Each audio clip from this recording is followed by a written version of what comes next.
FanDuel running back analysis for the divisional round. I'm Jason Gilbert, JGilbert11. With me is Justin Elick at BigElick42. Taking a look at running backs this week, and seems like a better selection, obviously, than last week, which we were kind of struggling with. But we got some bigger performances than I expected. Yeah. I mean, it's been it was exactly like what we said it would be. Le'Veon Bell's going to dominate because his best matchup, best player. Jay Ajayi was a guy you had to consider if you thought the Dolphins would compete, and then if not, he was going to suck. And guess what? That's exactly what happened. I mean, last week was a pretty predictable game or week for running backs, except for the fact that Lamar Miller finally had 31 carries.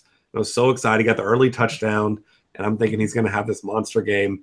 And somehow this idiot puts up 73 total rushing yards, 31 carries.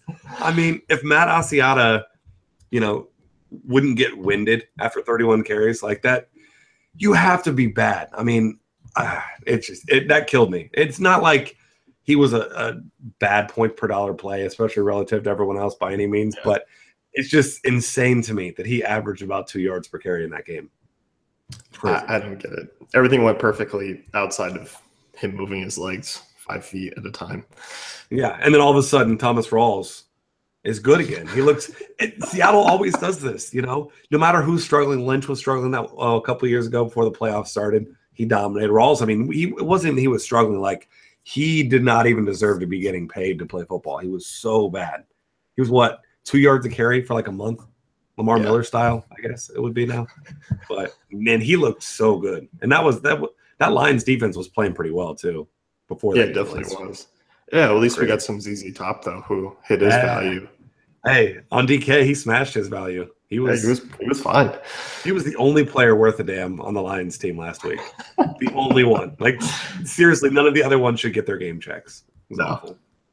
Looking at this week though, Ezekiel Elliott you have here. Obviously, we don't talk about, or you didn't write up about Le'Veon Bell, but do we really need to at this point? No, I hope that we don't need to tell everyone about Le'Veon Bell. I mean, he's still, he's no offense to David Johnson. I guess he can't walk right now, so he can't really argue. But I mean, Le'Veon Bell still has a mouth. I mean, Le'Veon Bell. He has no leg. He can't talk. Look, it's big words for me as the biggest Steeler hater on the planet that I say that it's disgusting to me they have the best running back and the best wide receiver on the planet. But, I mean, it's just the truth. And it is a tough matchup for them against Kansas City, especially going to Arrowhead Stadium. I mean, that's, if we're historically speaking, probably the toughest place to play in the NFL. I mean, not so much in recent years, but it's still a really tough place. I mean, even Vegas is kind of down on the Steelers a little bit this week. They got one of the lower team totals, but I just think it makes more sense to go with Zeke, who has a better matchup. You save yourself the money. I mean, if you've got the salary to spend, by all means, get Le'Veon Bell. But I do think there are some top-tier wide receivers that I want, and I don't mind going with Zeke for a little bit cheaper. Yeah, I mean, it's a guy, obviously, the monster usage is going to be there. Behind this offensive line, it just doesn't seem to be like any real matchup matters. I know Green Bay's defense, yes, top half of the league, but still, I mean, we were saying that before I remember going back to that date and we were looking at Elliott in that matchup and 150 plus yards. Yeah. And everyone said, don't play him. Green Bay's number 2 against the run. And we said, that's stupid. Like you play Zeke, and he didn't score that week, which I'm still a little mad about, but I think he had 170 some total yards. He did fine. Yeah. Yeah. And this week, I mean, it's all about kind of dictating the pace here.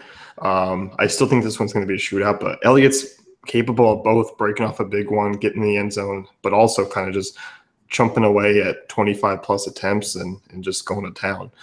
Yeah. I mean, and behind that line, I mean, and the way that the decision making he is, as patient as he is, as fast as he is, I mean, it's the perfect storm. I mean, Dallas is going to put up points. I mean, Green Bay can't stop him. Zeke Elliott's going to run the ball. I mean, just like last time you said. I mean, there's no way that he doesn't have the best floor of any player. I mean, we saw Le'Veon Bell didn't really do much in the passing game last week because he needed to. Or he didn't need to, I mean. So we could see him definitely get some more looks in the passing game, which could give him a better floor. But I think the savings is significant enough. Yeah, definitely. Then we move into kind of some more riskier backs. Thomas Rawls, 7,500. Price increase here, going on the road. And I still, we saw a good week out of him, but this is still a bad offensive line, still an offense that doesn't look good on the road this year. Yeah, and I mean, it's like we said, it's almost 2 touchdowns different. The points they're scoring at home opposed to on the road.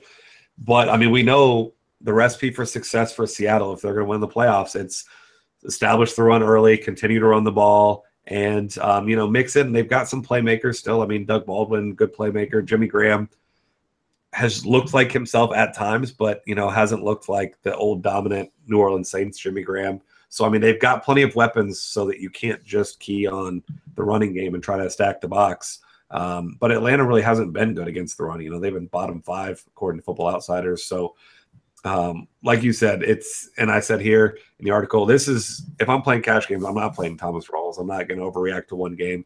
I still think he's an above average talent. I don't think he's 160 yards a game kind of talent like from last week. But I do think that he's a good play this week. But similar to Jay, he doesn't really get looks in the passing game. So I'll say probably when the Falcons put up a lot of points, I think they will. Don't bank on him being a heavily used player down the stretch if they're down pretty big. Yeah, I mean, if they're down 2 scores into the second half, I mean, we could see, Rawls kind of take a step back in terms of usage. So that's where the risk really comes in. Yeah, and CJ Prosise could play. They say game time decision. He might not be much of a factor, but he's a pass catching back. So if he plays, that could definitely limit the upside for Rawls even more in a potential blowout or shootout, I guess. Yeah, definitely. Spencer Ware, 6,900, take on the Steelers at home. How do you see this one kind of playing out? Is it just going to be a low, grinded out games basically between the two running backs? See, I don't think it is. I mean, 44-point total in this one. If I had to bet, I'm betting the over. There's no way I'm betting the under on a Pittsburgh Steelers game. I'm just not doing it. I know the Chiefs their defense is one of the best in the league. They're very opportunistic. I do think that the Chiefs, we saw Roethlisberger's another guy with big home road splits. If he makes a mistake, there's no better defense in the league to capitalize on that, return for a touchdown, things like that. So I do think that the Chiefs will frustrate him a little bit. I think this one will be pretty high scoring, actually. And but the good thing about Spencer Ware is the fact that, not a Le'Veon Bell type by any means, but he does get involved in the passing game at times. Charkandrick West is a guy who steals some touches. He's more of the third down back there, but he's not that good. If you compare these two guys, I don't think it's really close to Ware's the more talented back. And, the Steelers, what do they rank 11th against the run, according to Football Outsiders? But this is not a top 10 run defense. You see when they play above average to elite talent. I mean, Zeke Elliott just absolutely dominated them. I mean, they were trying to, center the ball for an easier kick to win the game, tie the game earlier this season, and Zeke just ran right up the middle. I mean, it was this run defense is not as good as people think, and I think Spencer Ware is also better than people think. So I think he's my favorite GPP option, like at any position this week. I think he's got big upside here, and I don't think people will really be on him because he hasn't really had a big game in months. Yeah, it's been a while since we've really seen a ceiling out of him, but 4-game slate, I mean, it's about kind of finding that difference maker. And as you said about the Steelers defense, they've been in a spot where we look at those opposing teams and games. Running backs are never usually in play where they're rushing 15 times in the second half or, having a big role because they're always down so much. Yeah, exactly. So, I mean, and we know, this isn't new for Kansas City. When Jamal Charles was there, it was get the ball in your running back's hands and let him make plays because Tyreek Hill is a big play threat. Travis Kelce is a volume guy, but they don't really have a volume guy outside of Kelce at tight end anywhere else. So, if this is a competitive game, gets to be high scoring, I wouldn't be surprised at all to see Ware get 5 or 6 catches in this one. Mm-hmm. Yeah, certainly. Another pass catching back here, or a pass catching back that we'll be looking at, Dion Lewis, 5,400. Big team total there for New England. And obviously, LeGarrette Blount out for illness, but we're expecting him to still kind of suit up anyway. Dion Lewis has been a guy who's kind of sneaky in terms of touches of late. Yeah, and I really like Dion Lewis, and it's really regardless of the potential status of LeGarrette Blount, who I wasn't really concerned about. They say he has an illness, but I mean, he missed Wednesday and Thursday practice for a game on Saturday. So we know that the Patriots are very cryptic about these things. They like to list no one on their injury reports or list everyone. Like Tom Brady's been questionable for half his career, even though he's never hurt. I mean, I'm not going to call it stupid because I'm not going to question Bill Belichick because he is a god among men. But, Lewis, like you said, he's getting touches. He's got 45 carries over the last 3 weeks. He hasn't been tremendously good, but, Houston is going to focus on trying to stop the pass. This is not a team that's going to stack the box and say, hey, Tom Brady, murder us everywhere else. I think there's going to be plenty of running lanes. And like I said, I do think they're going to just destroy Houston. So if this game gets up big and maybe Blunt's not feeling 100%, the carries he would be getting late in the game to salt the game away, the 15 to 20 he might be getting, maybe a couple more go to Dion Lewis and they kind of try to save him for a game next week that actually matters because the world will come to an end if the Patriots lose that game. It won't happen. I'll never play fantasy football again. I can't say that. I can't say that, but I'll do something. Okay. If the Patriots lose that game, I will never say the name Brian Hoyer ever again. Wow. Never. Wow. I won't do it.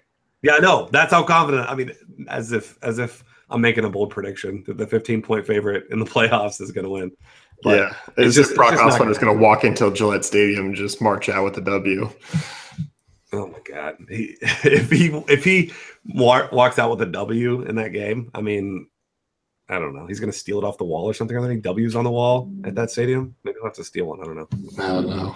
So, if you want to check out Justin's article, you can head on over to DaveFantasyCafe.com. Check out his top running backs picks for this week, and be sure to check out the rest of our divisional content.